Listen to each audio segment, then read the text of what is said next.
Welcome back. We're going to be going over the nerve-muscle relationship. So we're going to be talking about how nerves cause muscle contractions. All skeletal muscle has nerves that innervate them, or neurons that innervate them. If the neuron or the nerve is damaged, then the muscle will not be able to contract. And this will cause muscle atrophy if the muscle is not used, and can cause permanent damage to the limb or area that is damaged. A neuron that innervates skeletal muscle is called a somatic motor neuron. And one motor neuron can innervate multiple nerves or muscle fibers, but each muscle fiber is only going to have one nerve innervating it, or one neuron innervating it. So the same nerve can innervate multiple muscle fibers, but each muscle fiber only has one innervation. Oh, and I just said that. So a motor unit is the nerve fiber and all of the muscle fibers that it innervates. And depending on the size of the motor unit, you can have very weak or very strong contractions. If you need a stronger contraction than what you have, you can actually recruit more motor units. So a typical motor unit is about 200 muscle fibers, but for fine motor control, we have small motor units, and for very intense strength control, so like walking, we have large motor units. So 200 muscle fibers for an average, but you can range those motor units from very few to just a few muscle fibers, all the way to up to 1,000 muscle fibers or more.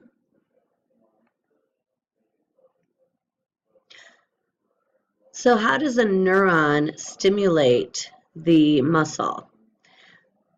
Muscle fibers and the axon end bulb of the neuron don't ever touch. There's a gap between them, and that gap is called the synapse. And the region where the synapse is found is called the neuromuscular junction. So in the synaptic knobs, or the axon end bulbs, we have vesicles that contain acetylcholine. Acetylcholine is what stimulates our muscle fibers.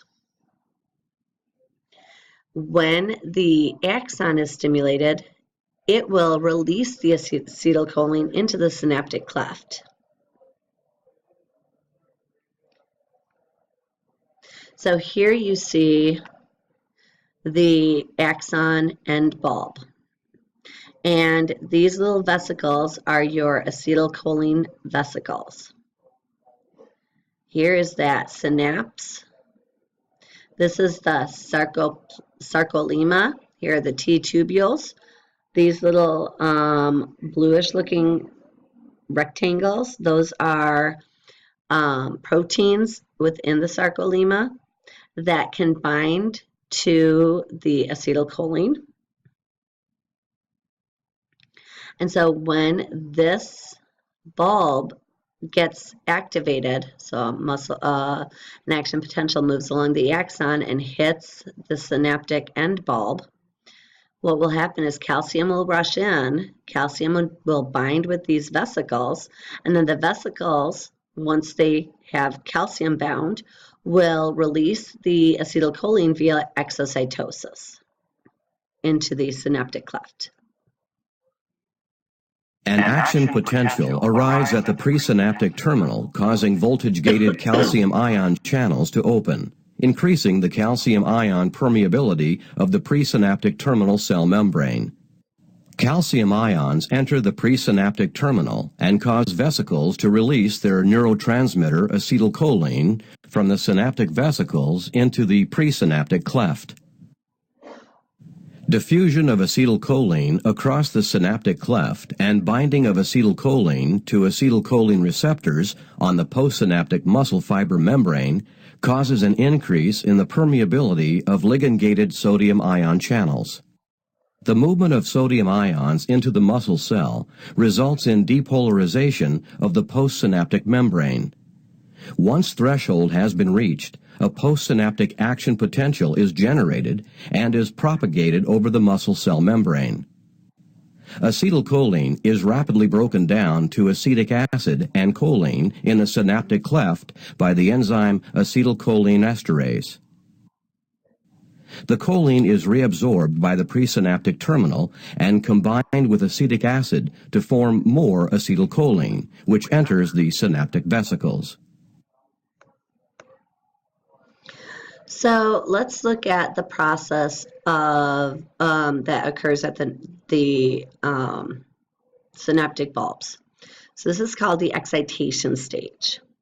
An action potential moves along this axon. It reaches the synaptic end bulb, this axon terminal, and that activates calcium channels. So calcium channels open, calcium rushes in, binds with these vesicles, and the vesicles release the acetylcholine, which can then bind to the sarcolemma, the protein fibers on the sarcolemma.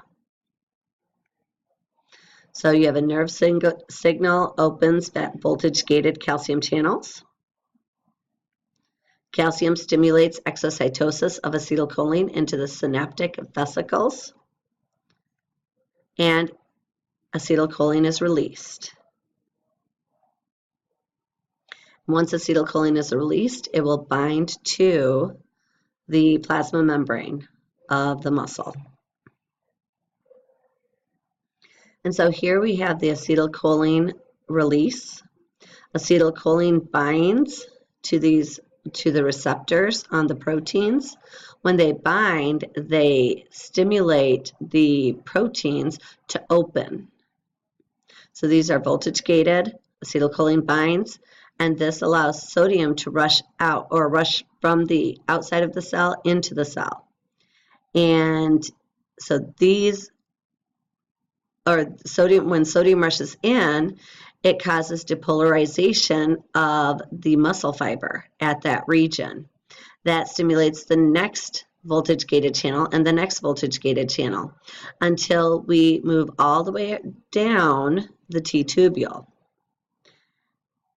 Once we reach the T-tubules, we're going to activate the calcium channels within the sarcoplasmic reticulum. So here we're going to see this. Acetylcholine binds. This stimulates sodium channels to open. So this is showing one protein channel that allows sodium to move in and potassium to move out. That's not really what's happening. These ligand-gated channels are going to be specific to sodium or potassium. So we have sodium channels and potassium channels. Sodium moves in, potassium moves out. Potassium moves slower than sodium. So sodium moves in, causing depolarization of the muscle fiber at that region. When potassium leaves, that causes repolarization of the muscle fiber at that region. They're both positively charged. So two acetylcholine molecules bind to the receptor. This opens both sodium and potassium channels. Again, sodium channels open faster than potassium channels.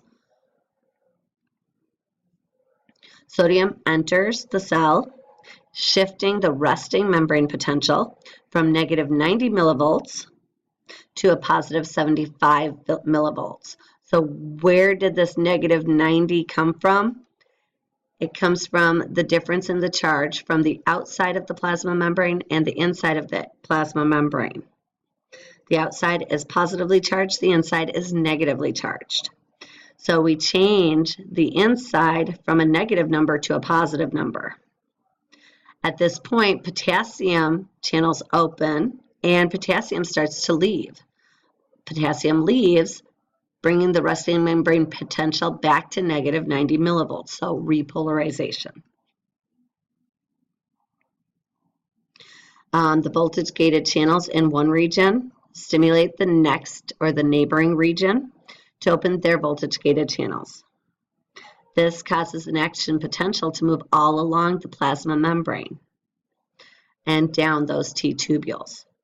And then sodium-potassium pumps pump the sodium back out and the potassium back in so that we can maintain proper ion balance. And so here you're seeing the action potential move down the T tubule. When the action potential propagates down the T tubule, it stimulates calcium channels in the sarcoplasmic reticulum to open, and then calcium is released into the sarcoplasm.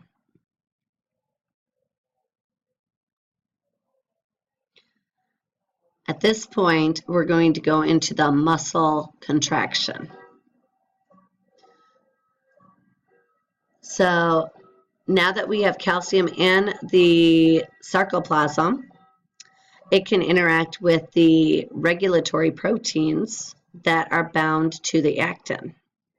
So there's a binding site on troponin that calcium can bind to. So when calcium binds to troponin, troponin and tropomyosin move off of actin. Actin is the, so troponin and tropomyosin are regulatory proteins, and actin is a contractile protein. Actin and myosin can bind, causing muscle contraction. So both actin and myosin are your contractile proteins. Once the troponin and tropomyosin move off, now we have the open actin or myosin binding sites on the actin. So activated myosin heads will reach up and attach to the actin, and this forms a cross bridge. Once we have that cross bridge, we then are going to have the contraction. Hello, there we go. Once the contraction or the power stroke occurs, myosin is stuck until ATP binds. So when ATP binds to the binding site on myosin, myosin can then relax. As soon as myosin starts to relax, the ATP is hydrolyzed to ADP plus a phosphate, which activates the myosin head, and the myosin head can again bind to the actin. So there you see it's at its resting configuration, but it's already activated, ready to go again. As long as calcium is in the cytoplasm or the sarcoplasm, the myosin will continuously grab onto the actin binding sites and produce power strokes, causing stronger and stronger contractions. The power stroke causes the sarcomere to shrink in size, bringing the Z discs closer together and causing an overlap in the thick and the thin filaments. And so here you see the Z discs with that very small amount of I band there and I band there. There is no H zone where there's only thick filaments. It's almost all A band where we have a lot of muscle contraction, or we have a lot of the overlapping.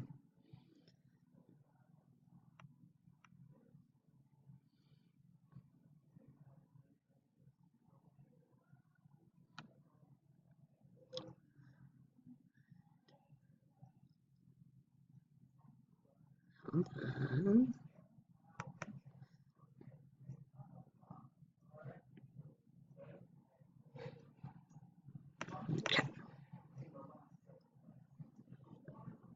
When a neuron stimulates a muscle cell, an action potential sweeps over the plasma membrane of the muscle cell.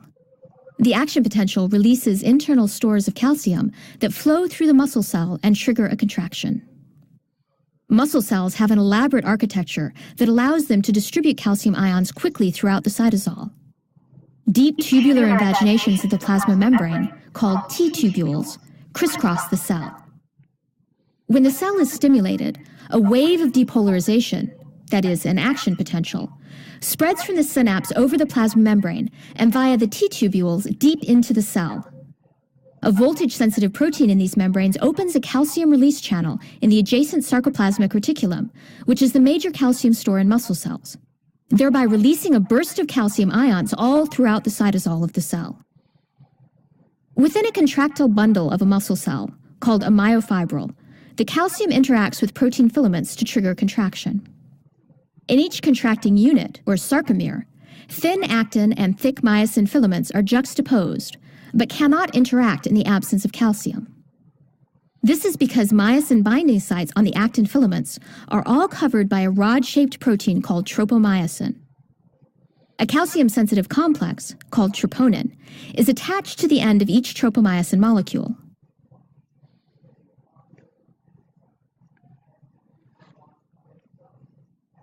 When calcium floods the cell, troponin binds to it, moving tropomyosin off the myosin binding sites. Opening the myosin binding site on the actin filaments allows the myosin motors to crawl along the actin, resulting in a contraction of the muscle fiber. Calcium is then quickly returned to the sarcoplasmic reticulum by the action of a calcium pump. Without calcium, myosin releases actin, and the filaments slide back to their original positions. All right, let me hope that animation was helpful.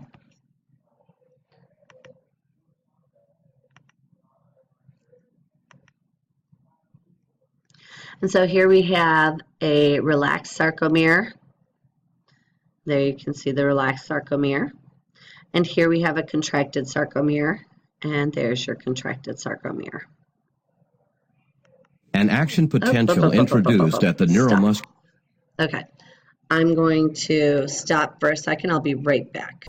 I am back, and as promised, I wanted to let you know that I have the steps of the muscle contraction right here, so you can go through them. This will be on your exam. I will promise you that. So if you can memorize it, then you'll get those points. Okay? And now we'll play this. An action potential introduced at the neuromuscular junction is propagated along the sarcolemma of the skeletal muscle. At the T-tubule, the action potential is propagated on the T-tubule membrane into the interior of the muscle cell near the ends of the sarcoplasmic reticulum. The depolarization of the T-tubule membrane causes nearby voltage-gated calcium ion channels on the sarcoplasmic reticulum to open, resulting in an increase in the permeability of the sarcoplasmic reticulum to calcium ions. Calcium ions then diffuse from the sarcoplasmic reticulum into the sarcoplasm. Long filamentous tropomyosin proteins lie on two sides of the actin myofilament, covering up the sites where myosin can bind to the actin myofilament.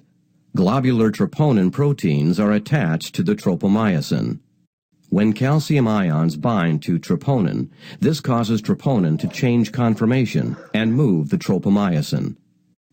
When the tropomyosin moves, this uncovers the myosin-binding sites on the actin, allowing myosin heads to bind and form cross bridges. The cross bridges play a role in muscle contraction.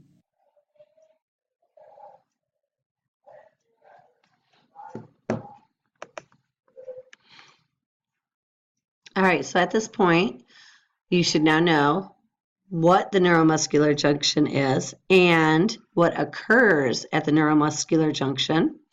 You should know what calcium does in the neuromuscular junction, what neurotransmitter stimulates muscle fibers, skeletal muscle fibers, what breaks down neurotransmitters, what is the function of calcium in the muscle contraction. You should be able to tell me the contractile and the regulatory proteins. We did this in class. I'm not going to worry about this. You already know these, or hopefully you do. So the neuromuscular junction, because it's a neuron, or because it's associated with the nervous system, can be affected by neurotoxins.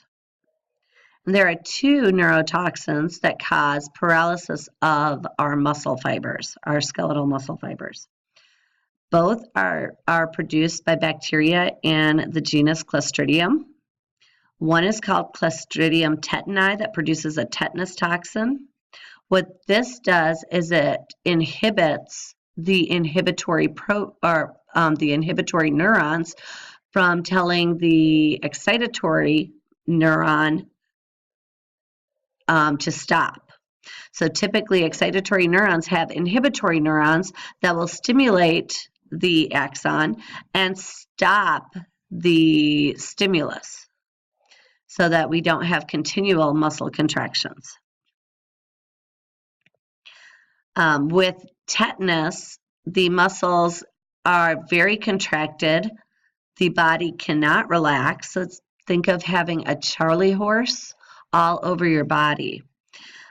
This can actually cause death if not treated, because our diaphragm is also skeletal muscle, which means if our diaphragm, since it's skeletal muscle, if it's affected, it's not going to be able to relax either. And we have to have our muscles, our diaphragm, contract so we can breathe in and relax so that we can exhale. Typically, you find tetanus toxin in soils, and because of that, if there are like rusty nails and stuff that are hanging around a farm and like an old fence or something, if you cut yourself on that rusty nail, oftentimes that will have tetanus toxin or the Clostridium tetani on the nail because of the soils that are there. And they travel along the neuron from the axon up and can cause damage very quickly. And so we do have a treatment for tetanus.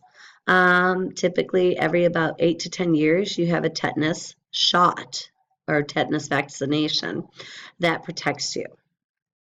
The other is called botulinum toxin from Clostridium botulinum. And this causes a disease known as botulism.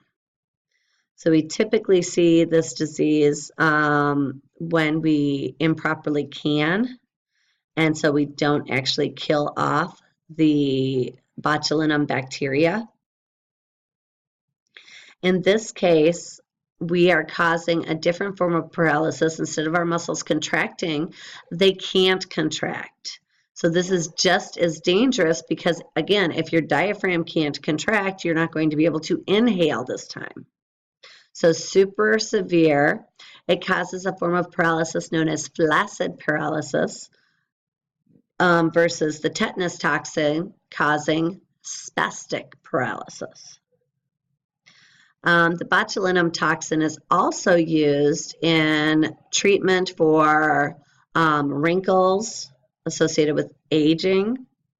They can inject botulinum toxin into like facial muscles to make them less likely to contract so that you have a smoother skin. They can also use the botulinum toxin to treat muscle spasms, and they're actually looking at using it to treat certain disorders, including migraines. A third disorder, this is an autoimmune disorder, it's called Myasthenia Gravis. Because it's an autoimmune disorder, it is associated with family. So if you have a member of the family that has it, then it can be passed on because it's genetically determined if you have this disease. With this disease, antibodies attack the receptors that typically bind acetylcholine. This causes those receptors to be damaged, and then the muscle fibers can't function as effectively. We typically see people with myasthenia gravis having trouble with facial muscles. They have this ptosis of the eye, which is known as the drooping of the eye. Sometimes it shows in your cheek or in your face in the orbicularis oris muscle, causing the right side of your face or the left side of your face, whichever side it's going to be on, to droop. So you can't smile properly as well. With this disorder, treatment typically would be anti-immunoglobulins, so some type of medicine that inhibits production of antibodies. The problem with that is anytime you're attacking your own antibodies, you're going to be more prone to infections. Since this is an autoimmune disorder, you have periods where you have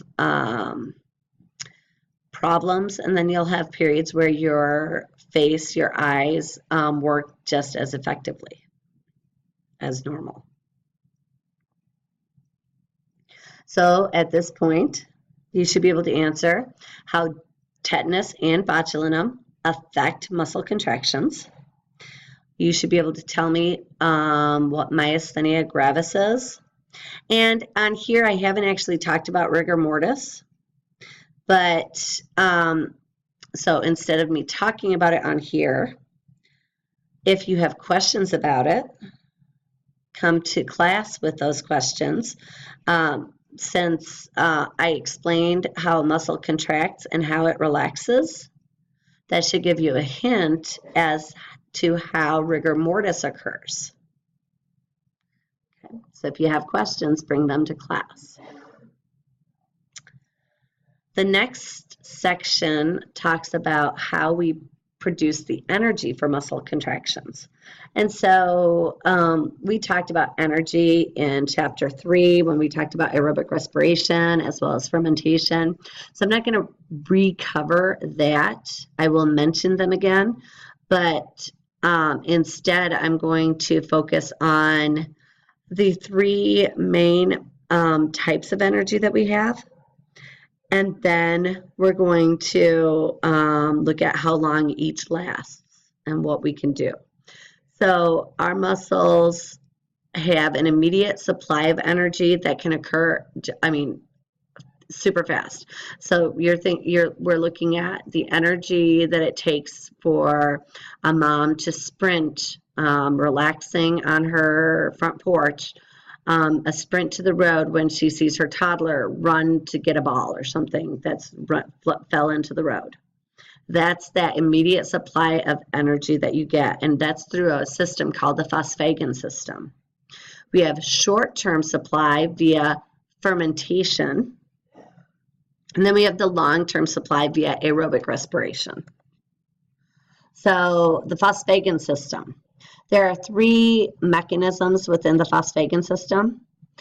We always have ADP in our cells. And we do have small amounts of ATP in our cells, but very minimal. So ATP that is in our cells can be immediately hydrolyzed to ADP plus the phosphate using enzymes known as ATPases. So this gives us a very small amount of energy, a burst of energy, that will help us while our myokinases can produce some energy.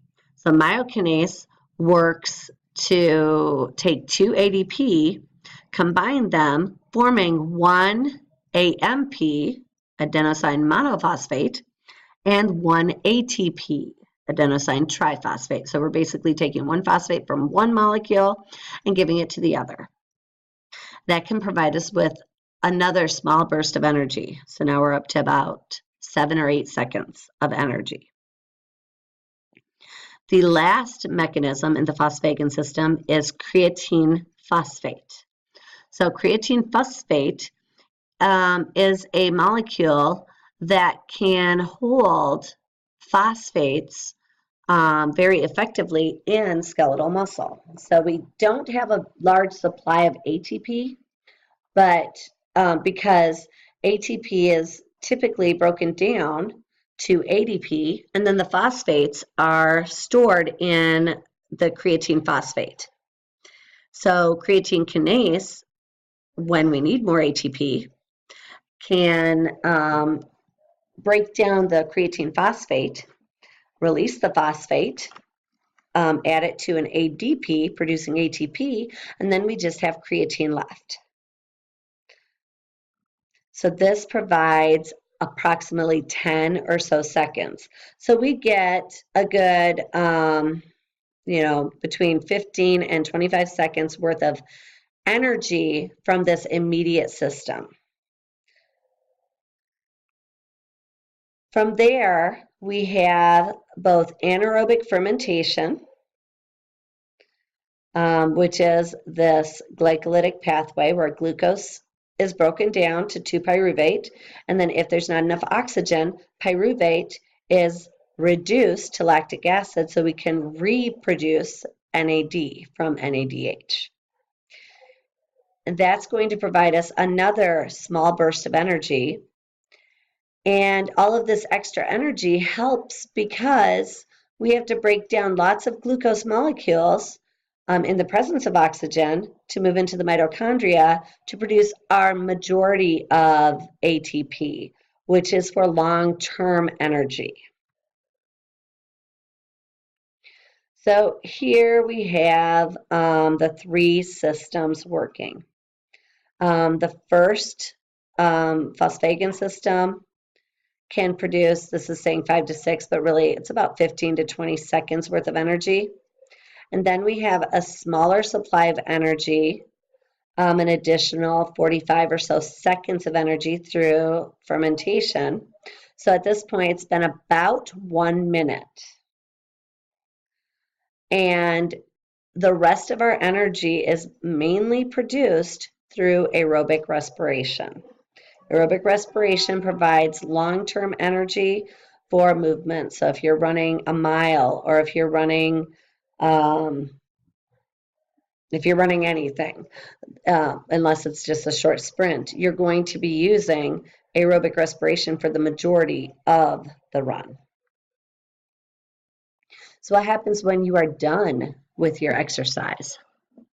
Your muscles have used up a lot of oxygen. They have used up a lot of ATP. They have produced a lot of lactic acid. And so we have to fix this. So we're going to be in what we call oxygen debt, where we're going to need more oxygen. This is typically why when you're done, you're breathing very heavy to try and get that oxygen back into your system. Not only does it allow you to replenish the oxygen stores in your hemoglobin, in your myoglobin, but it also helps to release the lactose into the blood so that it can be converted back into pyruvate and then glucose in the liver. We're going to replenish our creatine phosphate stores, and all of this will help us to be prepared for our next big exercise day. So this is an interactive animation called muscle metabolism. This is talking about the role of ATP in muscle movement and fatigue. You can go through this on your own. I'm not going to go through it here, but it's a nice animation that might help you in understanding the roles of the phosphagen system, the anaerobic fermentation, as well as aerobic respiration work in producing muscle contractions and allowing us to move. We can classify our muscles depending on how they move. So there are two basic ways we classify muscles, on the quickness of the contraction as well as on the mechanism used to supply the majority of ATP. So we have both fast and slow fibers.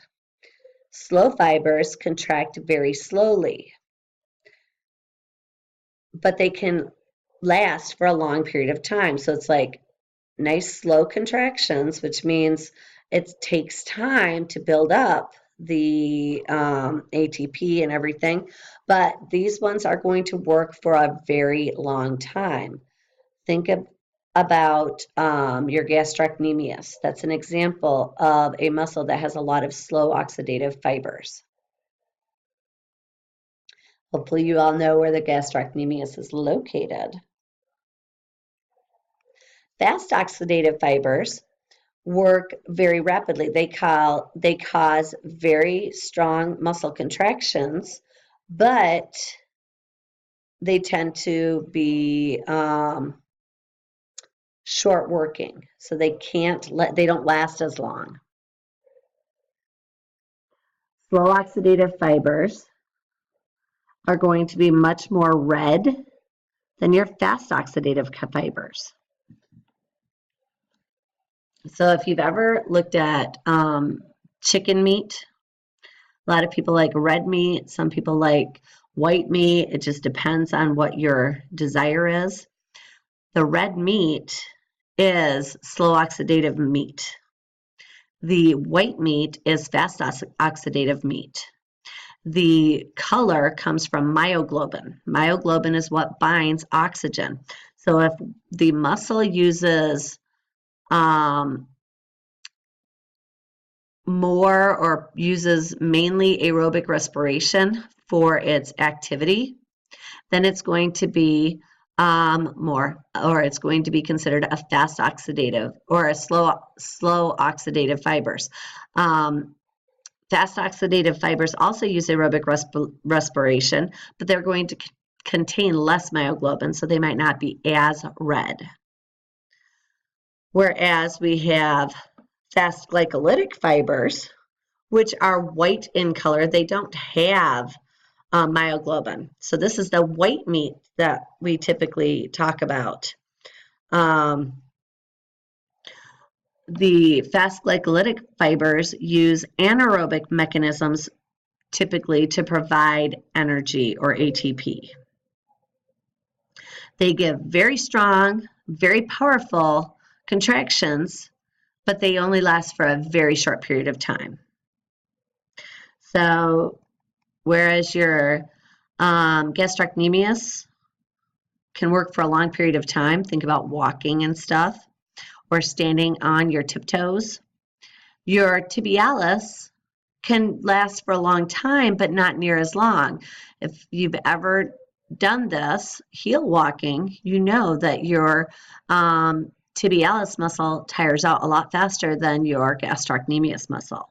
That being said, it still can work for a good amount of time. And if you've never tried it, you should try it. It's kind of fun. Brachialis muscle, the biceps brachii muscle, these are white fibers. And they are they provide a very fast burst of energy, very strong burst of energy, but they stop or they get tired out very quickly. And if you've ever held your arms straight out while people put boxes on them or pushed against a wall, if you've ever held your arms out against the sides of a wall, your arms get very tired very quickly. One of the last things we'll talk about associated with skeletal muscle is how muscle contractions occur or what they look like if we are watching them on or while using a stimulator. So muscle tension is the force generated when a skeletal muscle is stimulated to contract. And so a single muscle fiber contracting within a muscle is called a twitch. And there are 3 steps to a twitch.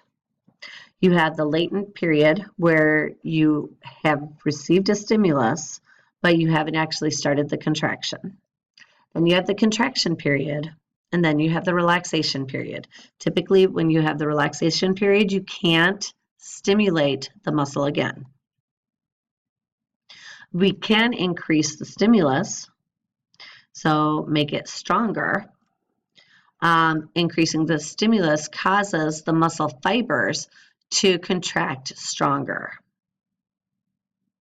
We can also increase the number of motor units if we need more motor units. So increasing the number of motor units is called motor unit recruitment.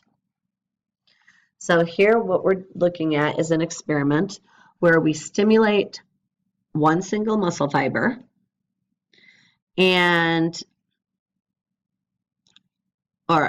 we're stimulating one single muscle. Typically this is the gastrocnemius, it's our favorite muscle to play with. And we're stimulating it about 10 times per second. What this does is it allows the muscle fiber to completely relax between stimuli. So you see this nice contraction, relaxation, another stimulus, contraction, relaxation, another stimulus, contraction, relaxation, okay? If we increase the frequency of the stimulus from 10 to 20 stimuli per second, we still have contraction, relaxation. The problem is we're relaxing all the way, but we're not able to get rid of all of the calcium, which allows more muscle fibers within the muscle to get stimulated. And this causes this trepe or the stair step looking structure on the graph. If we increase the stimuli to 40 to 50 per second, so this is like almost continual stimuli. You're like stim, stim, stim, stim, stim every single second. Think about that, 40 to 50 every second. You're not going to be able to relax the muscle between the stimuli. And this can lead to tetany. And so that's that tetanus that I was talking about. And tetany typically will lead to muscle fatigue, where the muscle just stops. It doesn't matter how many stimuli you send it, it can't contract anymore. So now we have covered the following definitions: recruitment, summation, tetanus, twitch, and trepe. You should be able to tell me what slow oxidative fibers are, what fast oxidative fibers are, and what fast glycolytic fibers are. You should be able to tell me what a motor unit is, and how different in sizes a motor unit is for different activities. You should be able to tell me about the phosphating system, fermentation, and aerobic respiration with respect to ATP production. So here's another interaction that you can go through. I'm not going to go through it with you right now, but they're fun activities. They're animations that you can interact with, so they really are helpful. Oh, sorry. The last things we'll talk about then are cardiac and smooth muscle. We're going to briefly talk about these. I'm not going to cover these super intensely because we have an entire system called the cardiovascular system and one chapter devoted to the heart, which is your cardiac muscle. And then smooth muscle is found in all of our organ systems, so we'll always be talking about smooth muscle. So the cardiac muscle, hopefully you remember this from when you were looking at tissues. Cardiac muscle is striated. It is involuntary. It has structures called intercalated discs, which contain desmosomes to hold the muscle fibers together, connect different groups of sarcomeres. And it has gap junctions within those intercalated discs to allow for communication from one cell to another. Cardiac muscle also has its own pacemaker.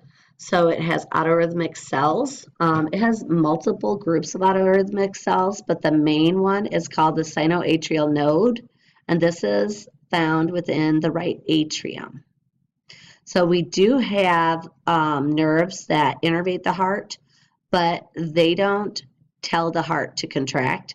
They just help in controlling the heartbeat and the strength of a heart contraction. So this is what cardiac muscle looks like. It's branched, typically has one or maybe two nuclei, has these structures called intercalated discs that you can see, has less scanty, or I won't say less scanty, it has a less sarcoplasmic reticulum than skeletal muscle, which means it will get some calcium from the sarcoplasmic reticulum when a muscle contraction occurs, but the majority of the calcium is going to come from the extracellular region, which means cardiac contractions tend to be slightly slower than skeletal muscle contractions, and relaxation also can be slower than skeletal muscle contractions. Smooth muscle is found in every organ system in the body. So we talked about smooth muscle in the integumentary system when we talked about the erector pili muscle. In the skeletal system, I'm trying to think, the skeletal system, there might not be smooth muscle, but in pretty much all of the other systems will have some form of smooth muscle. Even in the cardiovascular system, you have smooth muscle. So we'll be focusing on smooth muscle in almost all chapters. Smooth muscle is smooth, so it does not have the striations. It is also involuntary. The cells are smaller than both cardiac and skeletal muscle. The cells are fusiform in shape, so that's the structure here that looks kind of like a cat's eye maybe, or a diamond. It has one nucleus per cell, that's it. Their contractions tend to take a long time to occur. When they do contract, they contract on all angles. So a contraction of smooth muscle, kind of think of a sponge being squeezed in. So it contracts on all sides, and then when it relaxes, it goes back to its original shape. Has a very scanty sarcoplasmic reticulum, so almost all of the calcium has to come in through calcium channels, which means it's going to be very slow at contracting and very slow at relaxation. But smooth muscle, unlike skeletal muscle and cardiac muscle, can undergo mitosis. So we can fix muscle if there's damage to smooth muscle.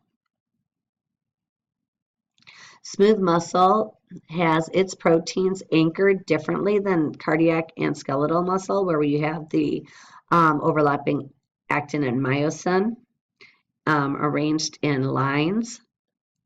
Here we have dense plaques and dense bodies that help to hold help to control the muscle contraction. So you have overlapping actin and myosin that are attached to either the dense bodies, which are found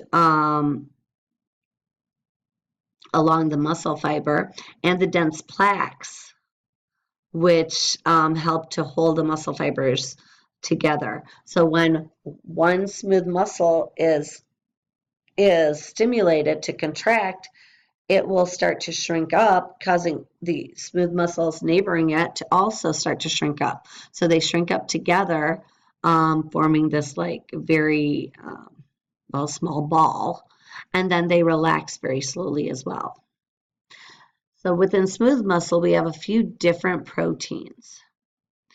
So instead of having the troponin and tropomyosin that control the muscle contraction, in smooth muscle, we have calmodulin and myosin light chain kinase that we have calmodulin in our skeletal muscle that binds calcium in the sarcoplasmic reticulum, but it's not an active muscle or it's not an active protein that actually activates a muscle contraction.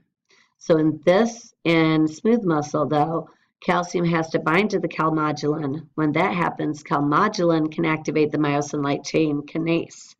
When that happens, myosin light chain kinase can activate the myosin head, causing phosphorylation of the ATP molecule, which activates that head, causing that head to be able to attach to the actin and cause a muscle contraction. All right, so at this point, you should be able to compare smooth muscle contraction, skeletal muscle contraction, and cardiac muscle contractions. Well, smooth skeletal and cardiac muscles, I should say that. And then you should be able to compare between smooth muscle contractions with skeletal muscle contractions, what proteins are used in each, compare skeletal muscle contractions with cardiac muscle contractions, the speed of the contraction, stuff like that. And then you're going to also be able to tell me which proteins are found in smooth muscle versus which proteins are found in skeletal muscle. We're on our last chapter for this series. This chapter is super short, so I'm going to just continue, even though I know this is a little bit longer of a lecture. I want to continue this and just finish it up, okay? So in chapter 11, it's mainly all of the muscles that you have to learn, but there is a few terms that I also want you to know. So the origin of a muscle is the less movable point of a muscle. So the origin is where the muscle attaches that doesn't move typically. The insertion is the movable point for a muscle. So an example that I have here is the biceps brachii. The biceps brachii originates on the scapula and inserts on the radius. When the biceps brachii contracts, it actually brings the radius, the inserted muscle or the insertion of the muscle, towards the scapula. And so here we have, again, biceps brachii attaches to the scapula up here, inserts on the radius, and causes flexion of the forearm. A muscle that is the prime mover of any action is called an agonist. An antagonist is a muscle that opposes the agonist. So if we're talking about the triceps brachii, that is the agonist or the prime mover of extension of the forearm. Whereas the antagonist, which opposes the agonist, would be the biceps brachii and the brachialis. These do the opposite action. They cause flexion of the forearm. So they are antagonistic of each other. A synergist works or assists the agonist in its contraction. The biceps brachii and brachialis are synergistic muscles. The brachialis is the prime mover of forearm flexion. Biceps brachii works synergistically with the brachialis. Another example, the diaphragm is the agonist of inspiration. The external intercostals are synergistic to the diaphragm. The last thing we'll talk about is how we name muscles. So muscles are named according to different materials. One way we can name muscles is by their action. So an example, flexor carpi radialis. Its function is to flex the carpi or flex that wrist. The flexor digitorum causes flexion of the digits. You can have muscles named for the body regions that they're attached to or that they cover. So the tibialis anterior is found on the anterior of the tibia. We can name muscles according to their origins and insertions. One of my favorite muscles is called the sternocleidomastoid. Sternocleidomastoid, which you see here, originates on the sternum and the clavicle, and it inserts on the mastoid, so it causes rotation of the head. We can name muscles according to how the fibers run. So oblique muscles run at an angle.